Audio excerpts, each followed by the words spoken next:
Hello students, let's discuss the question here. Exercise 4.3 question number second. Previous questions हमने already complete करके रखे हैं, तो आज हम क्वेश्चन नंबर सेकेंड की बात करते हैं. क्वेश्चन नंबर सेकेंड बोलना क्या चाह रहा है, find the values of k for which the following quadratic equation so that they have two equal roots. ठीक है, हमने नेचर ऑफ रूट्स के बारे में पढ़ा और उसमें हमने तीन कंडीशन देखी. सबसे पहली कंडीशन, अगर B square minus 4ac equal to 0 आता है तो रूट्स क्या होंगे बच्चों, वो होंगे रियल एंड इक्वल. अगर B square minus 4ac greater than 0 आता है तो उसके रूट्स क्या होंगे, रियल एंड अनइक्वल. और अगर B square minus 4ac less than 0 होता है तो उसका मतलब रूट्स क्या होंगे, डज नॉट एग्जिस्ट. तो इस केस में हमें बता दिया है कि इस क्वाड्रेटिक इक्वेशन के दो रियल एंड इक्वल रूट हैं. तो जब आपको यह पता है कि रियल और इक्वल रूट हैं तो इसका मतलब इसका डिस्क्रिमिनेंट क्या होगा, 0. मतलब बी स्क्वायर माइनस 4ac की वैल्यू क्या होगी, 0. ये हमें ऑलरेडी इसमें गिवन है. क्यों, क्योंकि रूट्स इक्वल है, इसमें गिवन है. तो सबसे पहला हम क्वेश्चन सॉल्व करते हैं. First question 2x square plus kx plus 3 equals to 0, जिसमें जो a है वो कितना है, वो है 2, b जो है वो है k और c जो है वो है 3. ये मुझे दिख रहा है. अब मुझे पता है कि इसका फॉर्मूला क्या लगेगा, क्योंकि रूट्स इक्वल हैं तो हम क्या करेंगे, B square minus 4ac is equals to 0. अब b की वैल्यू क्या है, ठीक है, पुट कर दो. यहां से b क्या है, k, तो ये k square minus 4 into a into c equals to 0. तो ये आ गया k स्क्वायर माइनस 4 टू जा 8, 8 3 जा 24 इक्वल्स टू 0. तो k स्क्वायर की वैल्यू हो गई इक्वल्स टू 24. मतलब k इज इक्वल्स टू हम लिख सकते हैं प्लस माइनस अंडर रूट 24. अब प्लस माइनस अंडर रूट 24 कैसे ब्रेक करोगे बच्चों, वो ब्रेक करोगे 6 इंटू 4, और 4 का जो रूट होता है वो कितना होता है 2. तो प्लस माइनस कितना हो जाएगा 2 रूट 6.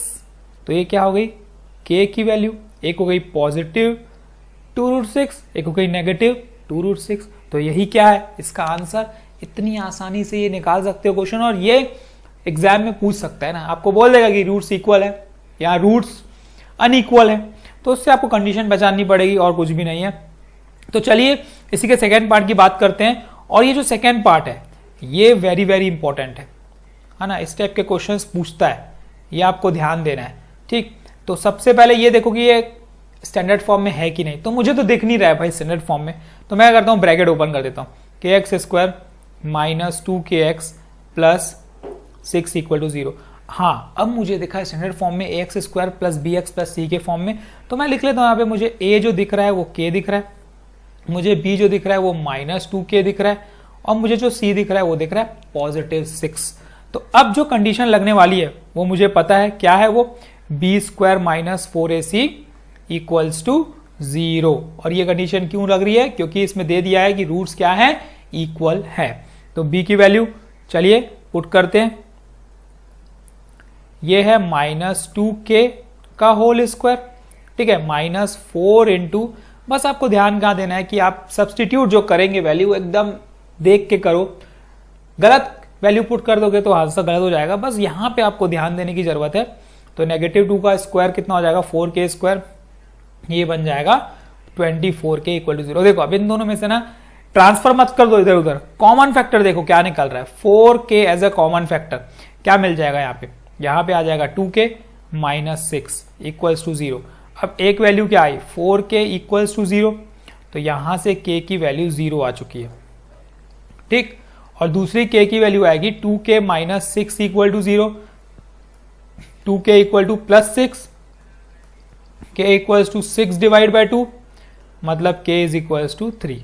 तो दूसरी वैल्यू k की वैल्यू कितनी आई, 3. तो हमारा आंसर आ चुका है. क्वेश्चन नंबर सेकेंड के जो दोनों क्वेश्चन थे हमने कंप्लीट कर लिया है. तो अब इसमें कोई कंफ्यूजन है तो आप आस्क करो कमेंट सेक्शन में, तो मैं आपका डाउट क्लियर करूंगा. तो अब हम कल फिर मिलेंगे नेक्स्ट क्वेश्चन के साथ. तो तब तक के लिए all the best, keep practicing, thank you.